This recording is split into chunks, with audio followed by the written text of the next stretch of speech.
122 not out for India's vice-captain.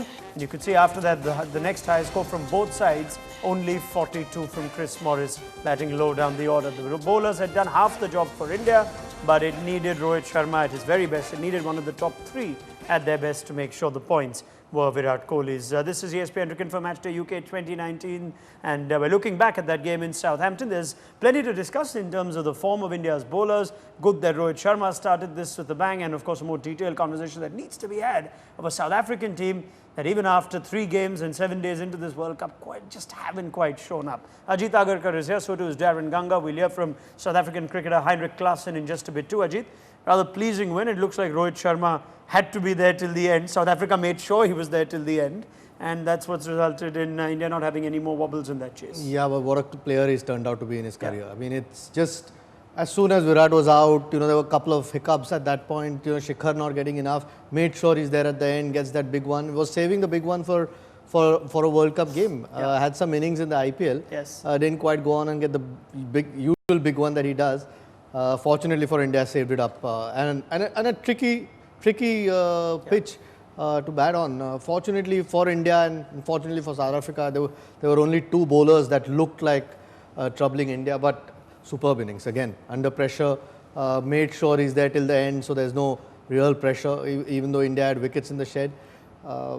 I think Virat Kohli is very lucky to have Rohit Sharma. Yeah, I mean, would you concur with that in terms of the chase and the batting on this surface? You might look back at the scoreboard in time to come and think, oh, India got 230 for 4, chasing 227, 47 overs. It was rather comfortable, but was it as comfortable? No, it wasn't comfortable. You wouldn't say that. I think South Africa, they worked really hard with the ball. They got some assistance from the surface, and we mentioned that in the first half of the game that a couple deliveries took off a length. Some of the deliveries that went off the bat of Rohit Sharma didn't go to a fielder. If Rohit didn't get a start to the innings, might have been much more difficult for India. But you must give credit to Rohit Sharma. I think he batted unfazed. Risk-free cricket, you would say. A mid-80s strike rate for a player like him. And the important thing about Rohit Sharma, he's got 5 scores in excess of 115 ODI cricket. So he's got a huge appetite for runs. Once he gets a start, he converts more often than not. And that is why this India batting is such a formidable unit, because there are players in there like a Virat Kohli.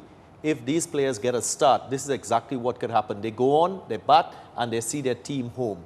All credit to Rohit Sharma. I mean, that was the highlight of this innings. I mean, it was a bit scratchy at the end, got a bit lucky a couple of times, ball popped up and didn't actually go to the fielder, landed short or landed over the fielder, but played the situation, realized that those are the conditions that are there at that point, and usually starts going after the bowling once he's set. Maybe starts slowly, but throughout this innings, he's picked the ball on its merit to hit that big shot or hit a boundary when needed. I don't think he's tried to do anything extraordinary. Played the situation just perfectly. I mean, it's an old school sort of 100, isn't it? 122 of 144 balls, 13 fours, 2 sixes, striking at 84. There wasn't that usual aggression of Lambours. In fact, it was gritty. It's almost the kind of innings that South Africa needed someone to play Daren today. Definitely. I would say that's a classical one-day international century. And yes, you're right. South Africa, I think, coming into this game under a lot more pressure than India. This is what they're looking towards, say, a guy like Hashim Amla, Faf du Plessis. If they could kind of come up with an innings like what we saw from Rohit Sharma, it would have put South Africa in a more competitive situation. That has not happened. I think that spilled opportunity from David Miller sums up South Africa's World Cup so far. Yep, 44th over. Equation at that point was still very much within India, even if Rohit Sharma's wicket would have fallen.